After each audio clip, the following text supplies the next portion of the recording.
Right, I'm watered. I'm ready to go. I'm recording. Let's do it. So, yeah, ladies and gentlemen, welcome to another week of music here at the RGM Experience podcast with me, Carl Maloney, the host of the Shindig, showcasing the music that's in and around us within the grassroots music scene.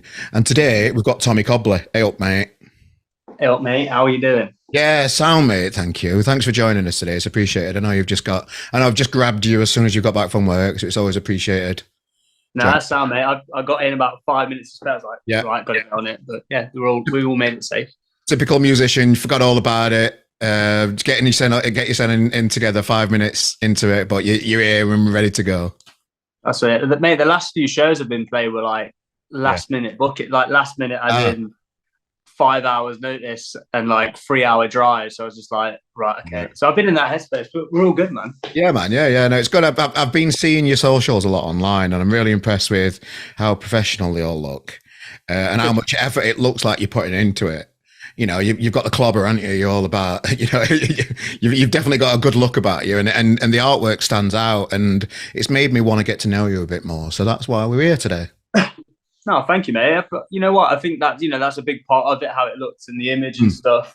And but yeah, like I mean, what you see is that is how I dress. You know what I mean, and that's how I kind of am. But yeah, I guess like social media, you see all the pretty bits. You don't see you don't see what I look like in the morning. Well, I can remember seeing you in real life at the opening opening of Jimmy's in Liverpool. Yes, yeah. Yes. And before that. And it was quite a hot day, and you had the massive coat on that I've ever seen in my life. You got to rock it. Sweating. I know. That was that in Liverpool? Yeah, I remember that was a good night. That was. Yeah. We had to go. We came up. There's my bass player Jack that we went to that do with, and we left at like 3 a.m. or something. And I'd work at 5, and I was like, you know, like when you just like, what am I doing? But it was a good night. It was a good night. There were loads of people because I was living in Manchester at the time, and I went over to Liverpool for it just to see what it's all about. It's always nice to see a new venue out there in the world. And yeah, Red Rum Club were there. Loads of other people in the community. It was just a good night, weren't it? Just everybody seems to be enjoying themselves, and it was just before the world went to shit. Really, it was quite nice. That's it, man. Yeah, I remember I don't know his name, but the lad from Red Rum, the trumpet player was on the bar playing. I think it was Jungle, wasn't it? Their big tune, Busy Earning. Playing that. And I was like, that's just as I walked in, and the fur coat, it felt right. It was my mum's fur coat as well. I stole it. Yeah. Got into trouble for that. Oh, you sold it for? Are you your mum's and you've sold it? No, I said I stole it on the night. I was like, okay. Mum, I'm going to wear that new jacket of yours. She went, no, you're not. And she got a text like that. You've taken it, haven't you? I was like, it's in Liverpool. It's on my back. I'm on the bar. Did it come back stinking of ale and all? Oh, yeah. I mean, I have no idea where it is now. I'm still in trouble for that now. Okay, fair enough. Well, at the time, you were in a band at the time, and I know you're kind of doing your solo thing now as well. So the band was or is Arcades. Talk us through what went on or what's going on with that older project. Yeah, so that was like nearly 10 years of my life in that band. And then just before, same band, same people, with just a different name when we started out, when we were like really young, like 14, 15, I think it was. And it would have been about 14, I think. And so you know, that was a lot of learning in that band. And you know what, we went through like a lot of heavy periods. You know, like we learned a lot. We had a band member passed away in the band. Do you know what I mean? Like really early on into our like kind of journey with it. But yeah, like we went through the mill, but we stuck together and we did some really good shows. We sold out some great little venues and stuff. And we had balls about us, man. And we were really young, and it was such a beautiful time in my life. And I think about those times a lot. But yeah, like kind of over the lockdown, we kind of moved in together, and it was only about a year or 2.5 after Matt passed away, and because it kind of happened in a really horrible way, and a few of the band members and that they were there when it happened. After that, it was like we went full on like playing shows and stuff. I don't really think we had much time to kind of like grieve or like kind of just realize what had happened. We've been like in a whirlwind, and then when that lockdown happened, we were in the same house together, and we really tried to make it work. It just kind of came to a natural end, but not in a, like no one fell out or anything. You know what I mean? We kind of got over that very, very quickly and stuff like that. So, but yeah, it just kind of came to a natural end, and this thing that I'm doing now came to its natural beginning, and I spent hours upon hours just sitting on my own writing songs, and kind of really like my voice changed a hell of a lot. How I wrote songs changed, and well, not how I wrote them, but what I was writing and kind of the feeling of stuff and the vibe of it. It just all kind of really changed, and everything was really natural in that space. But it was like it was hard letting go. I found that because it was all I kind of knew. Do you know what I mean? Like being in the band with your mates, being on tour with your mates, everyone making the decisions, and now it's just me and my Todd, really. Yeah, sure. So we're going to come into the solo stuff, but I just wanted to go back before Arcade, really, and just find out Yeah. what you were like before that. So when did you? I always ask this question because I just find it fascinating. When did you realize that music was going to be a thing for you to take on and grab by the bollocks and have a go? Well, so when I first started, when music like really hit me, it was when I was about 7 or 8 years old, and I was on holiday. And obviously, when you're on holiday with your family and stuff, it's great when you're young in the day, but at night they're all drinking. So you just plonked in front of the telly or wherever you are. I don't know whether we were like a caravan holiday or something. Pop and And crisps it was like, side. hey, Pop and crisps on side for you. that's it, pop and crisps. And I don't know why, but I'll like press the button on the thing, and the Beatles came on the telly, and there was like this documentary about the Beatles. And I was like 7 years old, and I just watched the whole thing. And it was the clothes and the music and the way their hair looked and everything. I just like, I want to do that. For ages, I used to think I was John Lennon. So like on non-uniform day, there's 8-year-old version of me going into school with like my mum went to the charity shops and got me like a black suit, like from a charity shop that would fit me. And I wore like my nan's sandals. So I was like going through a couple of the Beatles eras in one outfit. So yeah, I got my head kicked in a few times at school for that. Okay. So, but then after that, I didn't like go, oh, I want to be in a band. I just loved the look, I guess, and the music. And then fast forward a few years, my dad took me boxing when I was at school because I was getting picked on a bit. Right. And so I went boxing for a few years, and that's what I did for a bit, and I liked it. And then I kind of fell out of love with that quickly. And I was on the bus on the 84, and a couple of my mates were talking about music. And I always listened to music, and I was bang into it, but I just never clicked to start it. And I just quit boxing, and they were talking on the bus about making a band, and I just, without thinking, without even being able to sing, didn't even know if I could. And I just went, yeah, I'll be the singer, like that. Yeah. But yeah, so guitars don't don't hurt as much as punching in the face. So I kind of quickly fell in love with it, and then yeah, just after the first rehearsal, it sounds like, oh yeah, you're just saying that, but I was that obsessed, and I still am. Like I'm obsessed with it now. Where did you grow up? Whereabouts in the world was it that you grew up? Leicester. I'm still in Leicester. Okay. Yeah. Okay. Little So, village just outside of Leicester. Yeah. sure. So, talk me through what living in a little village in Leicester was like. Well, musically, quite lucky because the village I'm in now is where Kasabian all grew up. Like lead singer grew up. Literally, my house is here, 2 doors down. Do you know what I mean? Like proper close. Everyone knows Kasabian and all that kind of thing. And sorry, I think my thing's just gone off. Can you see me? There we go. Yeah. So that's always been a thing. Like obviously they started in '97, I think it was, at Syracuse. That's when I was born. But yeah, so I've always been like around that, and they've always been in the pubs and stuff because they're very local lads.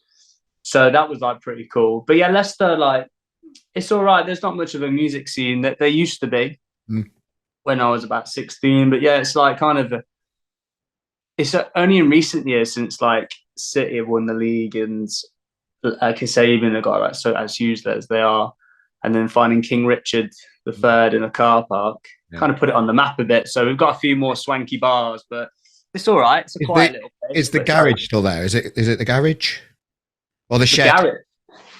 Oh, the shed. Yeah, the shed's there. It's changed hands a few times, but it's done some gigs in there. Like some of the early gigs were in the shed. I've played there too. One person that came with us on the coach in our band to watch us. great little venue, but when you try and get, because I was from Sheffield at the time in my band, so it's great to, what an adventure it is to go to a different city. And even looking back on it, there were nobody there, but it was still fun to play a new place and be in Leicester. Yeah, that's it, man. I've played a few gigs there, so it's one of them you stick to the floor.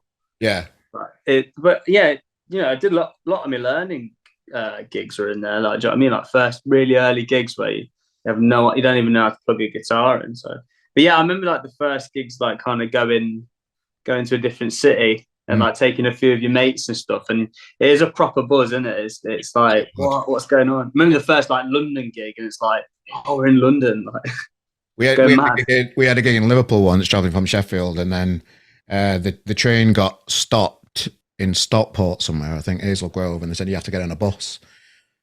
So we're just like, oh shit, what's going on here? Oh well, we'll just have a few beers, crack on, and we were a bit late to the cavern where we were playing, and it was just like it always seems to work out, doesn't it? Whatever kind of like mayhem's going on around you, it kind of just sorts itself out somehow, doesn't it? Mate, there's some stories that like well, this hey, that's what it's all about. Some recent stories when we went to Paris was probably one of those crazy trips. I've just watched your YouTube documentary of that, so we'll come to that in a bit, mate. The Paris one. I watched that this morning. It looked class, but like when you just started off with the band, talk us through some of the scrapes that you might have got into early days. We'll come to Paris in a bit. We were just dead cheeky, like I think we still are. Like it just like weren't bad lads or like getting into drugs or anything. We were just cheeky and just. I'll tell you what, I think I'm a magnet for like village idiots. Because every time we get out the van, like the village crackhead or the village idiot will just come and just get in the van with us, and we're like best mates with them or whatever it is. But like early days, just you probably don't want to know. It's some weird stuff with them. I do. I really want to know. And the people listening to this want to know and all, mate. Come on. I'm just trying to find the cleanest. Just one. What? Remind me of something. Remind me. That's clean-ish. Cardiff crackhead. He's quite good. Oh yeah, this guy. The magnet was on this day. So if I literally get out of the van, this guy, it's in one of the Arcade's tour diaries, and it's on. It was when we went to Wales or something like that. So it's on YouTube, and this fella's in it, and he just comes up and he's just like grabbing us round the neck, like probably yanking us like that, and he starts doing this like yodeling, like right in my face, and I'm like, I'm a bit scared, but I'm thinking I can't back away. So I was like, yes, mate, how are you? And he's going, here, boy, like this shouting, and he just wouldn't let go of the neck. So he's like latching onto me. And anyway, he kind of just walks off, and he kind of does like a big like Freddie Mercury, like I'm out of it. Anyway, we go in and play the gig, and we come out, and as we come out, there's about 6 coppers got him on the floor, like holding him on the floor, just batting him or something. And he's just been arrested because he's tried to like attack everyone in the queue outside, and we're just like that. I was like, that's why he was headlocking me. He's gonna kill me. Oh, but everything works its way out. It's something. Everything just seems to sort itself out most of the time, I think, doesn't it? Yeah, that's it. I mean, we've been chased down the street a few times for not paying bills and stuff in cafes and that. Okay. Pork pie, nicking pork. Oh yeah. Yeah, there's an obsession at one time just chucking stuff out of the window at like just slightly missing people. Just I don't know what, like champagne bottles and stuff. It's not good. It's not good. But then there was this one time. This is funny. So my mate were driving the van, and I'm in the front, and I'm kind of like trying to get a little bit of shut eye because we'd had the gig before, like been on it, like I was like, I'm knackered, so I'm gonna get some kip, and I'm leaning on the van like this. Anyway, in the back there's like curtains here, but there's like a little hole so you can talk. They shut the curtains because some of the lads are like, oh yeah, we're going to black it out so we can go sleep. Anyway, we're in this traffic jam and we're just getting into like Highgate kind of area, and we're in this traffic jam. And anyway, like I just hear the lads going, "Whoa!" like they're banging on the thing. I'm like, oh, shut up, will you? And anyway, next minute, I'm I'm lying here on my hand on the thing, and I've gone like that because some bloke just opened the door. He's like, "Yo, bro, that's indecent exposure." I'm like, "Shut up, mate. What are you on?" And he's like, "That. Do you mean to knock you out?" And I was like, "That. What?" I was like, "Drive." Anyway, turn around. They're all naked and they're all like fucking flashing it. I love band stories and how daft and silly you all stupid little boys are. I think it's great. I nearly got a black eye for that. But the guy the lad that did it, he got his you've seen the Paris thing. We'll get to that. Okay. Yeah. Okay. Let's get to that. So that is one of the questions I've got actually. So growing up in Leicester, then just having it as the band, just enjoying life, cracking on, having fun, doing everything that young bands do. Is the aura of Kasabian still around Leicester at the minute? Because sometimes when a big band comes out of a place that's not really been known as prolific for music, has it kind of had a good influence on the city, or has it kind of held it back a little bit? Do you get a lot of like Kasabian bands like trying to do a similar kind of thing, or is it more diverse than that? I don't really know the Leicester scene too well. I'm just interested to know. Yeah, I mean, like 16, 17-year-old, when we were doing the scene then, there was loads of bands, and there was a little Leicester sound. I mean, there was my mate's cousin band, there's a band called Little Night Terrors, and they had like a bit of that, the same genre like us, like when we were young, like that. It had a big influence, I guess. And then there's that kind of surfiness about it. But now there's like not so much now. Like you got Easy Life, they're smashing it, and Mahalia, and Kasabian, and then there isn't like there isn't that many bands now, and it's such a sad thing because a couple of the venues have closed. There was a great venue that I did all my growing up in and all my drinking and stuff like that before I was allowed to drink, called The Cookie, and that was like, I've seen so many bands there, like Royal Blood have played there, Blossoms, like everyone's played there. It was like our kind of, there was a famous venue in Leicester which is now a supermarket called the Charlotte. It's like, I think Radiohead got signed there, Oasis, Blur, they all played there. Do you know what I mean? And went through, and The Cookie was like our one.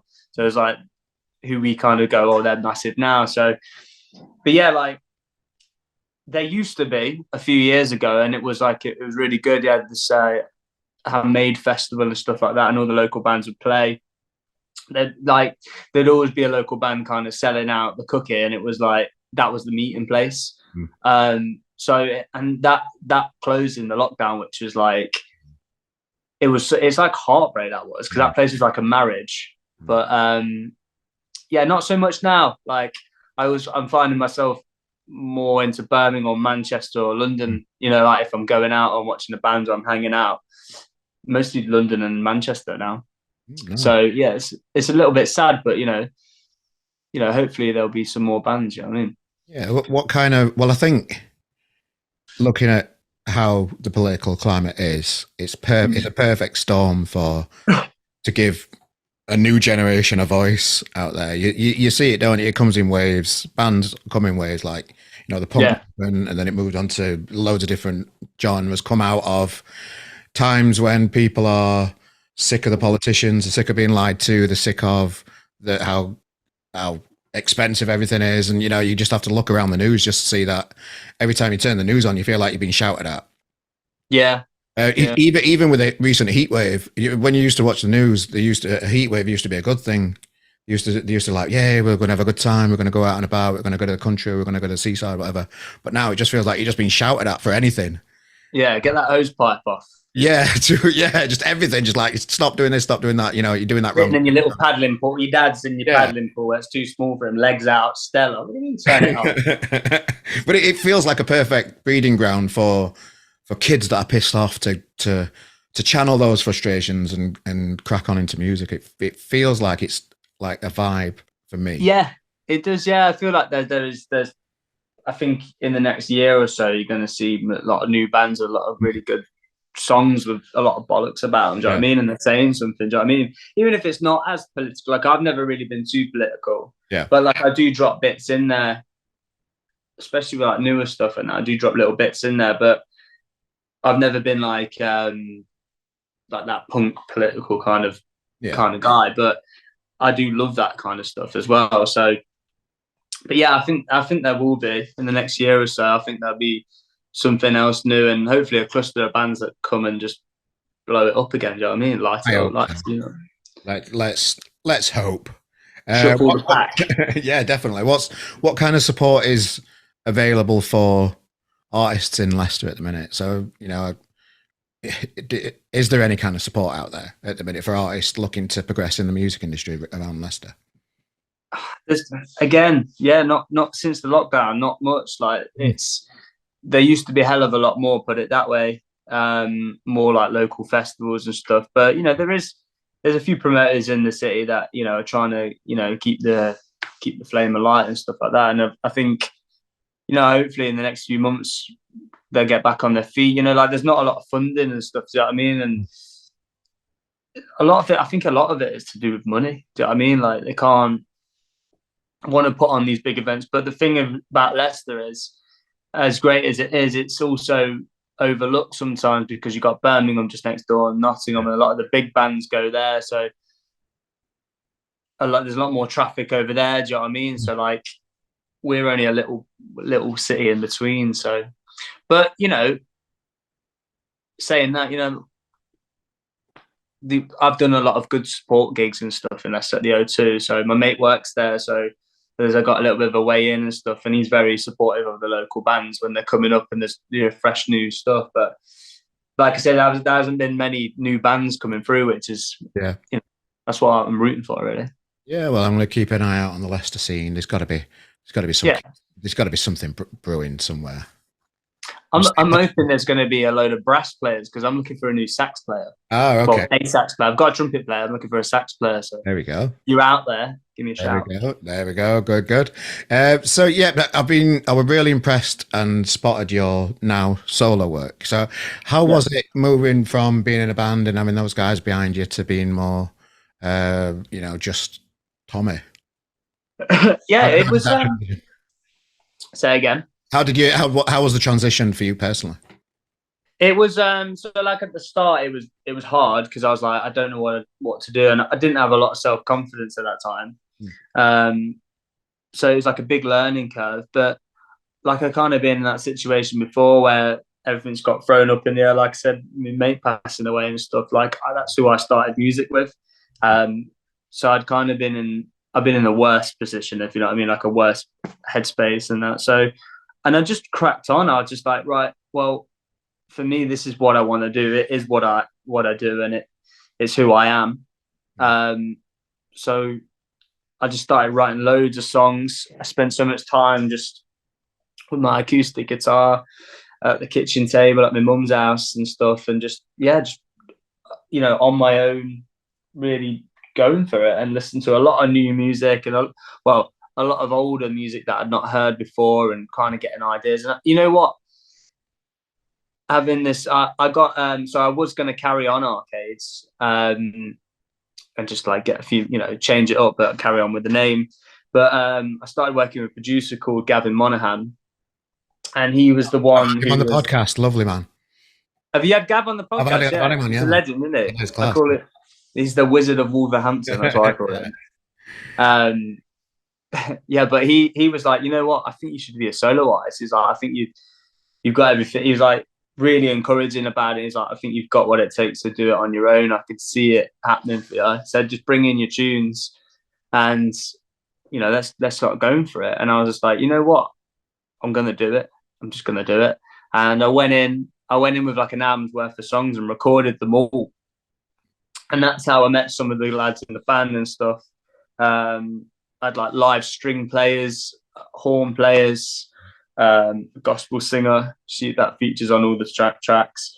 So like Ash from the Twang, he's a drummer in the Twang, and he came down and like we just we're like best mates now. Do you know what I mean? Because he played on a couple of the tunes, and you just really get on with someone. Yeah. And it's just like clicks like that. That's how it was for me and him. And then we started writing tunes. And my first single, Alive, I showed it him on an acoustic guitar. And so me and my missus just moved into our first house, and I wrote it on this sofa where I'm sitting now. And I sat down, and I was just like, and it just come out like one of them tunes, like 10 minutes. And I showed it him, and he just kind of put the last finishing touches on it. And and then we recorded it like the week later.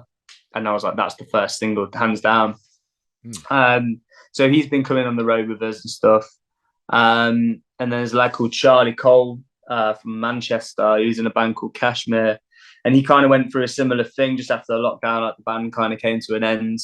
And we were talking about clothes and stuff. And then he was like, well, I like clothes and guitars. I'll come play guitar for you. And I was like, sweet. So, and then you got like Jack, the bass player. He was in Arcades. He stuck with me. A lad called Tobias from London. He's playing drums. And then, just trying to put the finishing touches on it, really, because I've been starting to work with some other producers in the last few months. But the stuff I've done with Gav, there's a lot of horn sections that Ash has built up. So we're looking for another horn player and someone to just come and like be a backing vocalist and stuff. But it's been really nice. It's like building the team and stuff. And I've just got a manager as well. And so like I got a nice team that really support me. And all the lads are like, they're really for this thing and stuff. And they're like, so it's like I'm a solo artist and I'm doing all the tunes and I'm making the decisions, but I feel like I'm in a band and I feel like I'm in the gang again. You know what I mean? So it's at the start, it was like a little bit overwhelming, but like I'm really loving it now. Sure. Do you feel like you're doing it for Matt in any way? You know what? I used to, and I think that would maybe be the downfall of the end of Arcades was like I sometimes listen back to the recordings of like how I was singing. And I was kind of really pouring my heart out into it. And I kind of like, even the way I was kind of behaving as well outside of music, I was like, it really upset me. You know what I mean? Like, because Matt and Matt's mum and my mum grew up together at school, and he was born like 10 days before me, and like the first time we met was like as babies, and I don't remember, but like so for me that was like losing my brother. And then obviously spending it when you're in a band, like you're together all the time, it's like it's even more of whatever that thing is. So I found it incredibly tough, and I've only just realized recently how tough I found it. And I think Arcades, I think as much as we wanted to want to take over the world kind of attitude, we were like, I think there was an element of like a bit of that kind of we're doing it for Matt and they're kind of not thinking about it.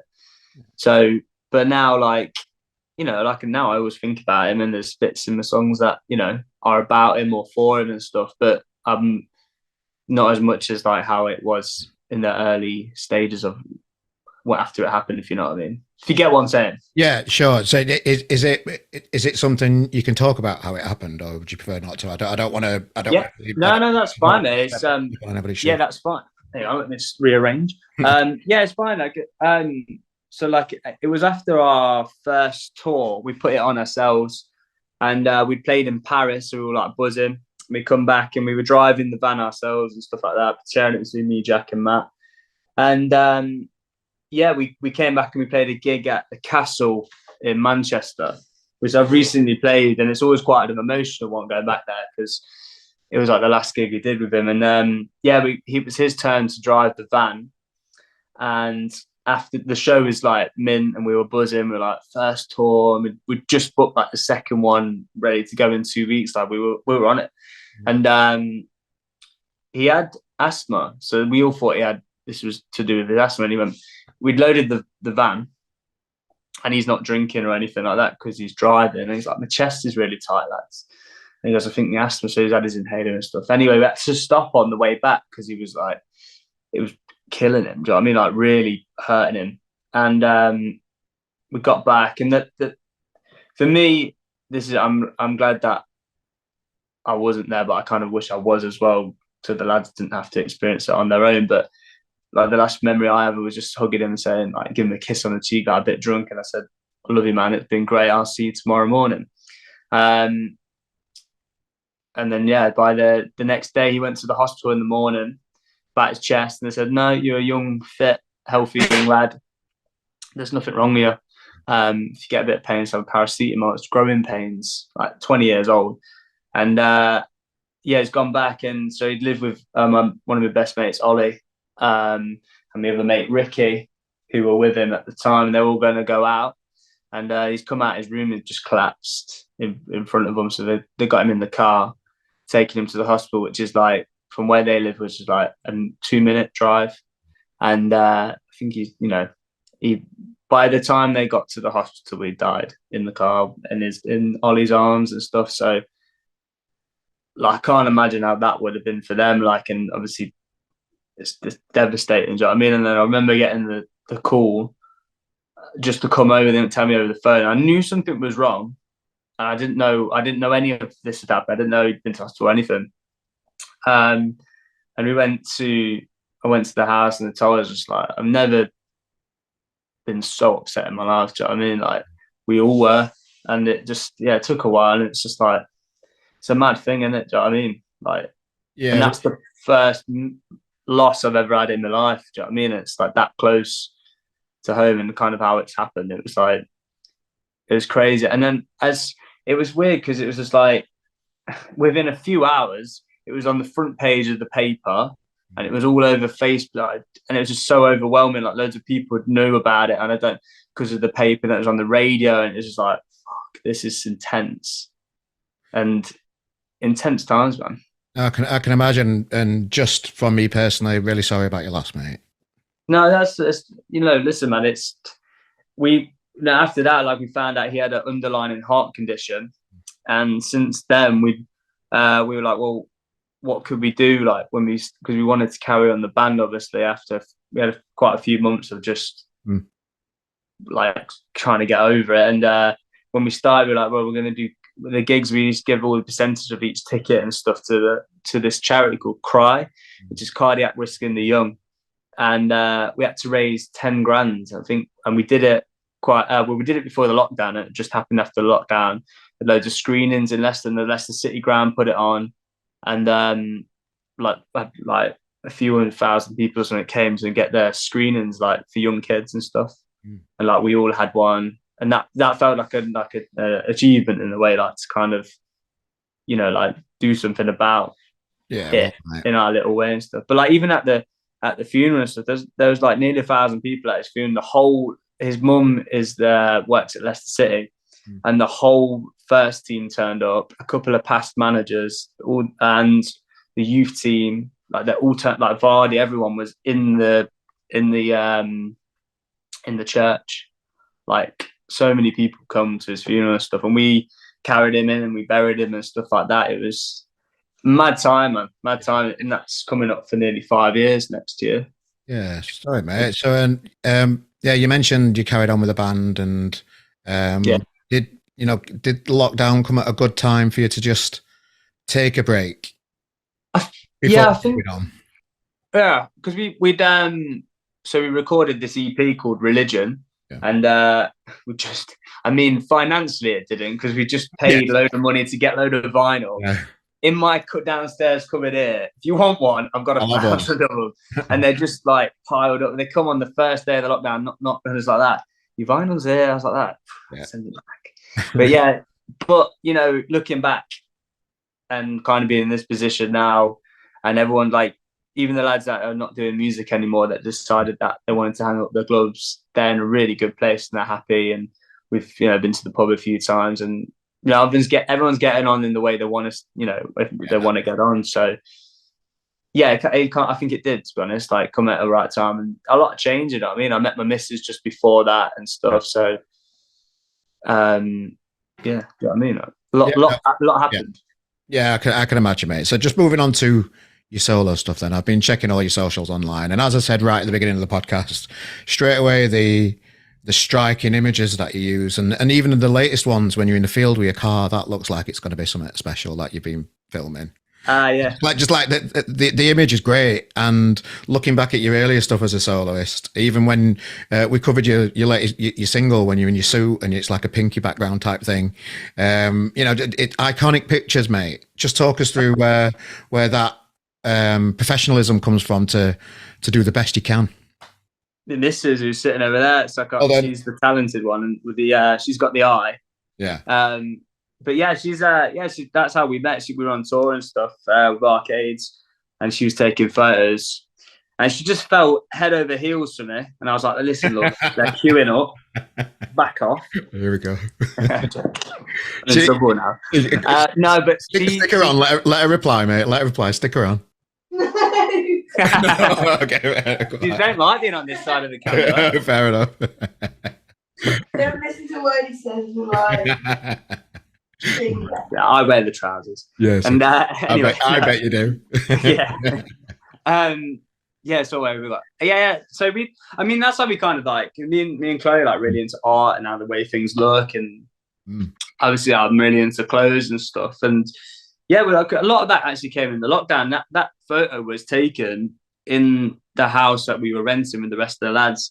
She bought like a little studio, like backdrop and stuff, and that chair, and that was from my practice room. Got my feet up on it now. Still not gone back to the practice room, but so we just did. Like, we did a lot of that. We do it all ourselves. You know what I mean? Like, and like recently we bought a fisheye lens, and we've been having some fun with that.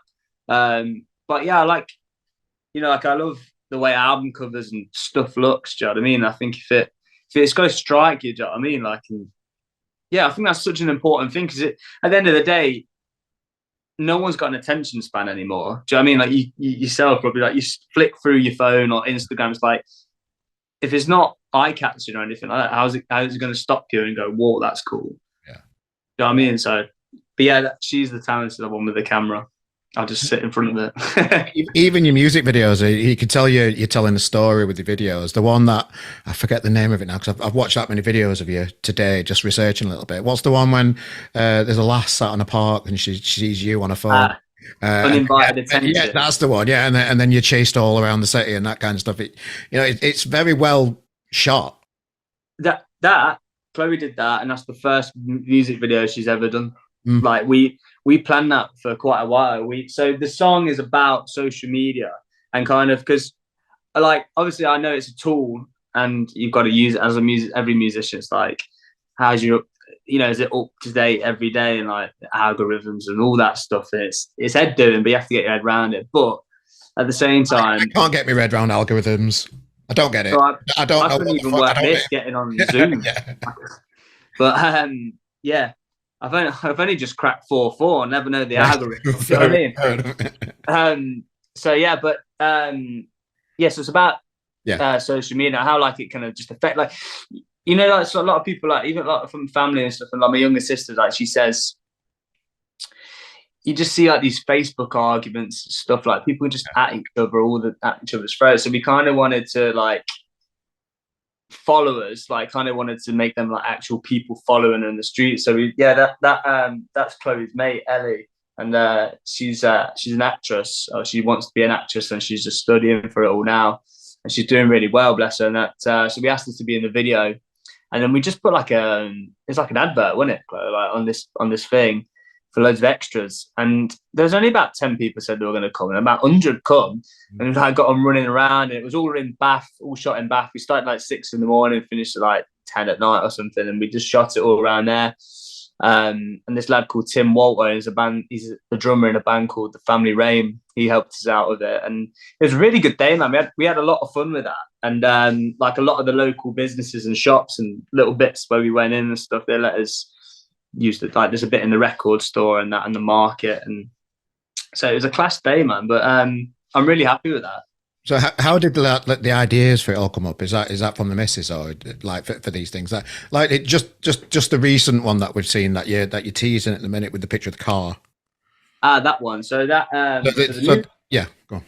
With the car, that's for the next single, and that is my hairdresser's car. Okay. And we needed to get the artwork done, and he was cutting my hair, and he just bought this. It's golf clipper, isn't it? 80s or whatever it is. And yeah, he's come around and I was like, mate, can you be in the music video? And I don't know why, but all hairdressers, they're mental. Like, he's absolutely nuts. And I love him. Dino, big shout out to Dino. He's like, get up there. And that's in me, to my uncle as a farmer. And that's in his field. Okay. And when you see the artwork, when it comes out and that, it's in this field. We did it on the hottest day of the year. We broke down as well in the other car.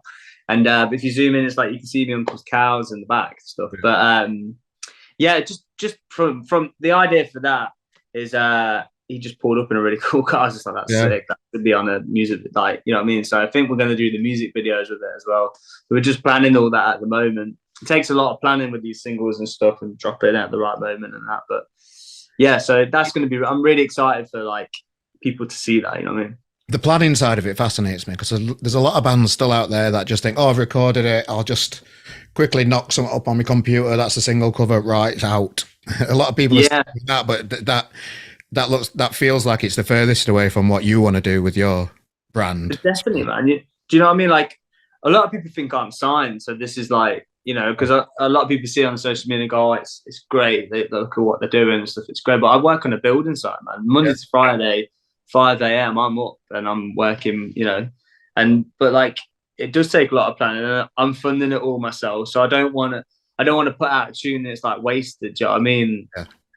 And you got to start somewhere. So like with Alive and stuff, there was a lot of planning with, okay, we're going to put it out, we're going to do these shows, we're going to do this on social media and stuff. And it's only gradually got more. And I think with the next one, it will be much more like detailed, I guess, the way it comes out. But we've got a lot more people helping me now. But yeah, I think it's important, you know, the way you put it out is as important as writing it and recording it. You know what I mean? Like, when you record it, you wouldn't just settle for second best. Do you know what I mean? So you want it to go out in the right way, in the best way possible. You know what I mean? You want to reach the most amount of people and get it in front of people's faces and ears. Do you know what I mean? Such great advice for, you know, if you're in a young band listening to this now and you've done that, where, you know, you probably will do it on your first single because you don't know what you're doing, but just look around at, you know, the people that have been in around the industry that know what they're doing, like you, Tommy, mate. You know, just take a bit of time and pride of what you're doing. Don't just stick it out and then 3 days later everybody's forgot about it. That's it. People's attention span again. Like, why should someone listen to your single, or why should someone follow you on Instagram? What's so special about you? It's like, tell them. Do you know what I mean? Sell it to them. Do you know what I mean? No one's going to ask you. Do you know what I mean? And I've noticed that being a solo artist now, no one's bothered. Do you know what I mean? No one's bothered until they're bothered. And the industry is it can be such a dark, selfish place. Do you know what I mean? There's lots of promoters that are going to rip you off and not pay you and stuff like that. I've had it so many, you know, I've learned because it's happened to me. Do you know what I mean? Like, so many times. And it's like, there becomes a point where you just go, well, no, I'm not doing it like that. You know, you've got bills to pay and stuff like that. So it's like, when you spend a couple of grand on a tune, like recording it, you got to put it out, you got to do your artwork and stuff. It's like, well, if you spend all that money and all that time and all that effort, and then your band's going to be shit like playing that song live, don't just put it on YouTube or put it on Spotify. Yeah. Just no one's going to know. Do you know what I mean? Because everyone's at it. Everyone's at this game. So, you know, everyone's trying to be the next Beatles or whatever you want. So you got to sell yourself. You've hit the nail on the head there. A lot of people contact me because of our German stuff. And I can't put a number on how many people have sent a DM just with a fucking Spotify link and expect a reply from it. I can't reply to that. What? So they've just sent you a Spotify? Just gone, yeah, listen to this. Spotify link. That's it. So it's from somebody I don't know. They've got like 15 followers or something. I'm just like, I do have a nosy. I'm naturally curious and nosy. So I do sometimes check them out, but I do sometimes listen to the tune. But there's so many people making more of an effort than that are contacting me. So that for me, they're at the front of the door over somebody that's just spamming you just with a link. So, that's it. Like. You want to feel like they want your input. Do you know what I mean? Like, you're gonna send your press release, your bio, and you know, your photos and everything. Everything matters. Do you know what I mean? It's not just like, oh, I'll just give them that, and that's you know, it's either naive or arrogance. I mean, I'll just send that because it's good enough, or they don't know what they're doing. Do you know what I mean? It's like, but you know, there's people out there that will guide you and stuff. But you know, you've got to earn that kind of respect and that kind of, you know, there's little ranks and stuff. Do you know what I mean? You got to get up there, and but yeah, you just got to sell yourself properly. If somebody sends me a picture like your new single with your artwork, I'm gonna be all over that and wanting to cover it because I can see how much effort you made to it, rather than just somebody saying, "Hi, this tune's a banger. This is a link. Can you help me out?" It's obvious, isn't it? So, but bands still need to learn. You mentioned something there that nobody's bothered until they're bothered. That's right. The naivety of bands sometimes to think that people are going to be bothered about you is out of control is not the right way to word it. Is not proportionate. It's proportionate to the talent in a way. Really, I don't really know what I'm trying to say. I know what you mean. There's promoters and stuff. They don't care whether you're, you know, they might go, "Oh, you got a gig in London." It's like, we're not going to pay you, but we'll give you some beers. But you want to bring a load of people. Do you know what I mean? I've had so many. There's been so many things. I don't want to name and shame people. Yeah, sure. Not about that, but there has been so, like, even recently. I mean, like, gigs have had to be like not happen and stuff because promoters are, you know, trying it on with you and stuff. It's like, well, no, I'm not having that. And I got a manager now, so he's like that. Nope, that ain't happening. Got it all out. Because like, as well, because I'm funding it myself, it's like it will end up costing me to do gigs. So there's a lot of some of the lads and the guys in the band, the session players. You know what I mean? So they've got to earn their money. Do you know what I mean? So like, you know what I mean? You can't be ripped off and stuff. But you have to learn that. You have to go through that to learn it. Do you know what I mean? You can't just start something and know everything. Do you know what I mean? What's your thoughts on the old Spotify rates conversation that's out there? But the rate, what do you mean the rates? Like how much you get paid per stream for Spotify? Oh, yeah. What's available? Is it even worth talking about? Or should we just move on? Is it? I don't know why I brought it up. It just came to me. It's just madness, isn't it? It's like if you get a million things or something, it's like, what is it, a penny or something like that? It's just ridiculous, man. Like, I mean, I have Spotify because who doesn't? But it's weird. It's weird how music and the tunes are a byproduct to a business, which is a band, isn't it? Where a band will make the money on doing gigs and selling merch, where they don't really make money on music at, you know, at a certain. It's just weird how how the industry's changed that way to me. And you can make more money if you do a stupid video on TikTok nowadays. Yeah. I know so many people that are blown up on TikTok and recently met people and it's like, it's my job. It's my job now because I was an idiot once for 5 seconds and it's gone bang. It's like that. That's like soul destroy. You know, when you're munching on the chorus for about 6 months and you go, this is it. And then someone goes like that. Nah, that's a penny. I know, man, and I'm still trying to get my head around TikTok. I've started. I'm having a go at it on RGN. I'm getting better at the socials on it, and just trying to promote the podcast quite a lot on TikTok and putting videos out, that kind of stuff. It's a weird one with algorithms and how they work in it, and TikTok seems to be, a lot of people are talking about how much it mines your own personal data and that kind of stuff, and that's another conversation, I think, for somebody else. But TikTok you have to be on all these things to survive, don't you? So when a new thing out like that comes out, it's important that you just, even though I don't understand it, I'm still present on it and I'm still having a go at it. You gotta, do you know what I mean? Because a lot of people, I played a festival recently, last minute booking at 110 Above Festival, and loads of people went, "Oh, we know you from TikTok." And I was like, "How?" And then, so when I moved into the house here, here's one for you. So a lot of people know who I am, even if it's not for the music, because of this video. And I say a lot, like the people that have said it, they're like, "Oh, I've seen you on TikTok." And I'll show you here, look. So my fireplace here, it's only tiny. It's big enough for a pigeon to get down it, right? If you go on TikTok and scroll down. You're in it. Are you in the fireplace? Yeah, so me and my missus, we just got in. We've been out for a beer, and we got back and we were hammered. And we come in, and all the pictures would come off the wall. And I was like, obviously it was shit, but I didn't realise. I thought it was like I didn't know what to think. I was a bit like this. Yeah. And I come in, the kitchen cupboards were open. I was like, oh, we've been robbed. We've been robbed. And we walk in here, like everything's everywhere. And I go back in and I'm talking to Chloe thinking we should ring the police. And then I've just gone, what's that? And in the fruit bowl, there's this fucking pigeon just like looking at me like this. And I'm not being funny, I'm not scared of pigeons, but when they're in your fruit bowl in your house and flying at you, it's pretty scary. So I put my work gloves on. I didn't want to get like rabies. I'm trying to get it. I've had no support from you. And she's filmed it. She put it on TikTok. It's nearly got like 1 million views, and everyone's like taking the mick. Everyone thinks I'm a woman as well. That's a new thing because of my hair. It's like, have you never seen a lad with long hair? They're like, oh, what's she playing at? Look, she's just being really squeamish. So watch it and look at the comments. I'm going to put a link in the comments. That absolutely rinsed me. What's the problem? It's just the bird. And you're squealing. And I was like, what woman has got like long sideburns? Like they were like carpets at the time. I was like, apart from your granny who's got a hairy face, I'm obviously not a grandma. And if I was a mummy, I'd be a yummy mummy. So let's get it right, thanks. And anyway, the pigeon at the very end, it's flown around everywhere and it's flew up the head and I've gone through the door, fell over. It's proper done me in. Like Mike Tyson's done me. And it just walks out the door.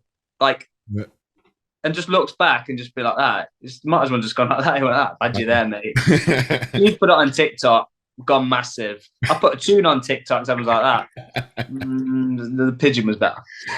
The fucking world's such a mad, strange place, isn't it? It's great. It is. And let's talk about this Paris video then, the diary. I really enjoyed watching that. How many beers did you get through in Paris? Because every cut at the end, you're saying, right, beer. Right, right. I'm just getting some. We're just checking out some clothes, right? Beer, right? Okay. Oh, I'm having Snails. Let's have a beer. How many beers? How did Paris come about? Just tell us the story, like behind it, and we've Hugo's name is a promoter out there. Promotes gigs at Supersonic, is with the venue we played. And I played there with Arcades. Had a great time. Mental time out there a few times. It's just been great. I've got a few friends out there now, and there's a really good little scene. And I played with a band called King No One this recent thing, and we so it's like hadn't been to sleep for like 3 days, not because of any like chemicals or anything like that, just because of traveling and just like lager. No, so we got picked up there. My manager picked us up. Sorry, no, Danny weren't driving. He just come for the laugh at the time. He weren't my manager at the time. Deck, our sound man, picked our Charlie up from Manchester, and the van we hired drove from Manchester, left there about 10 o'clock on the first night, came and pick us up early hours of the morning. We went to pick some drummer up from London. Then we get the ferry, the train over. It's like another 3 or 4 hours the other side till we get there, do the sound check, have a beer. We're already drinking in the van, do the gig. The gig was like, because Tobias, our drummer, it was his second gig and it just really clicked, like the gig and stuff. And loads of people turned, like 300 people like playing to. And it couldn't have gone any better. And then we unplugged the guitars. We were like, well, we've not been to bed for 2 days. Let's get hammered. It's like that 1 pint, I was gone because I'm a lightweight. But it was a great night, man. It was a great night. You know, nothing happened. It was all good. And it was like that. That's gone really well. Like we didn't get stopped on the train. Nothing like that. Okay. No one got hurt until the morning. And so we've had a Macca's, and it's about 2:30 in the morning. Jack won't mind me telling this. And even if he does, it's just put it straight. Because it's his own fault. Okay. And it's about 2:30 and everyone's just gone, like, it's just hit the wall and gone, been up for 2 days, we're all drunk, had nothing to eat really, apart some snails, and they didn't really fill me up. And look nice though on the video. They did look nice. They are, mate, the French hate me in the cafes. I'm like that. Snails, chips, Moretti or Peroni, if you got it. Lager. They're like that. Stupid English. Yeah. I'm like that. Come on. And mayonnaise. They don't like that. They do not like that. They don't like that. I'm like that. Sod your cheese board. chips, Snails. So a bit of home and a bit of away. You know. Yeah. There's fine. You can tell how annoying I am. And anyway, le chips. Le chips, mate. Le snail. And so I said to Jack, like, we're all going. Deck was driving us back to the hotel, which is only like a 10-minute drive, but he'd stayed sober so he could drive us all, bless him. He's a machine. And so we've been up for like over 24 hours. And anyway, I said to Jack, we'll go and get in the van. It's loaded. Let's go. It's like 2:30. We're all plastered. And he's like, no, I'm staying out like this. I'm like, Jack, no one's going. Everyone's going. You don't know anyone here. Everyone's gone home. Like, you're boring. I was like, we're going out tomorrow as well for the whole day until we get back. He's like, no, you go. I'm staying out. So are you going to be all right? Because it's like, I'm done with this. Are you going to be all right? He goes, when have I never have been all right?